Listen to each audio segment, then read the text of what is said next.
Hey guys, Professor Dustin here, and this video is going to be a quick introduction to frictional forces. Now on one hand, frictional forces are very intuitive. They essentially oppose motion, as you would expect friction to do.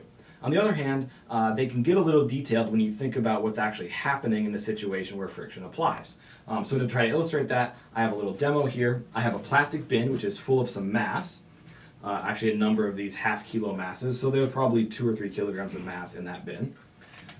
I'm going to pull this bin across this metal track, and I'm going to do that by measuring the amount of force that I apply on the bin using this analog force sensor.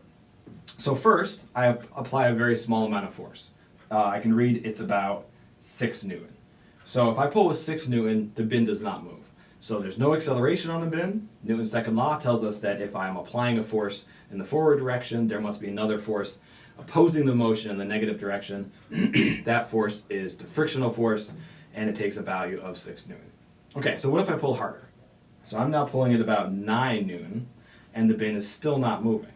So there's still no acceleration. Newton's second law says that whatever force I'm applying, the force in the backwards direction is equal to it because there's no acceleration. So the frictional force is now equal to 9 Newton.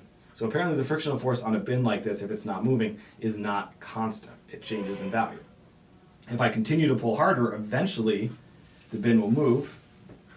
So when I hit about 11 Newton is when this bin started to move. So apparently the force can take any value between some smallest value up until a highest value, in this case 11 Newton. Now if I have a bin which is moving, which I'm pulling and is moving, right now I'm about 10 Newtons. If I pull harder to a larger value of the force, the bin accelerates. So friction is no longer balancing the bin.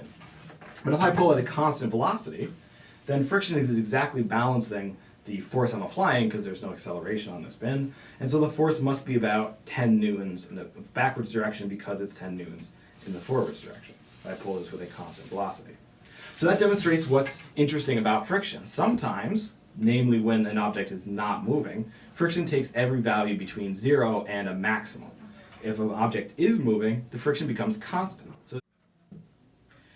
So static and kinetic friction have two very different types of behavior. For static friction, it can take values between 0 and some maximum, where the maximum is given by the mass of the object and the kind of surface you're pulling it across.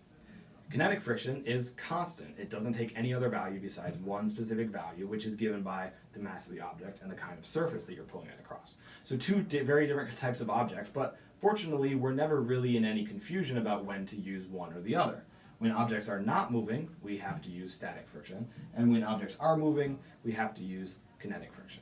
So I'd like to give a microscopic picture for friction. This is definitely going to be a conceptual model rather than an analytical model, but it's going to give us a good feeling for why static friction and kinetic friction have this very different kind of behavior.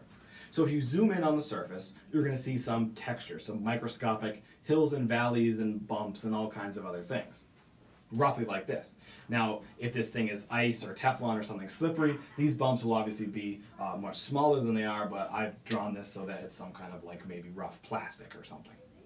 But whatever the material is, it will have some kind of bumps like this. Where the bumps come from, you have to know a little bit more about material science and things like that outside the scope of this class. But I think it's easy to imagine that the surface should be bumpy as long as you look closely enough. The object is also going to be bumpy like that, depending on how the object is made. So I just have a little piece of paper here which I cut into some bumps to represent my object. So I'm going to put the object on top of the surface, and it just sits right down there in the troughs. So I sort of made these two objects so that they're similar to each other so they would fit together, but even if they don't really fit together that well, some troughs in the surface and some hills in the object are going to match, and they're going to sit together. Now if I try to pull the object now, it's going to hit against the hills and it's going to be hard to pull. Even if I pull harder and harder and harder, it might take quite a lot for me to pull the object out of the surface. That's why static friction starts at 0 and goes up to some maximum, is the object is sitting inside the hills and valleys of the surface. Now if I pull hard enough, it will eventually pop out and start moving. Once it's moving, it doesn't have time to settle into each of the hills and valleys of the surface. It just skips along the top. So all I have to do is overcome the force required to pull the object along just the tops of the hills before it goes on to the next one. It requires much less force to do that because the thing isn't falling and getting stuck in there.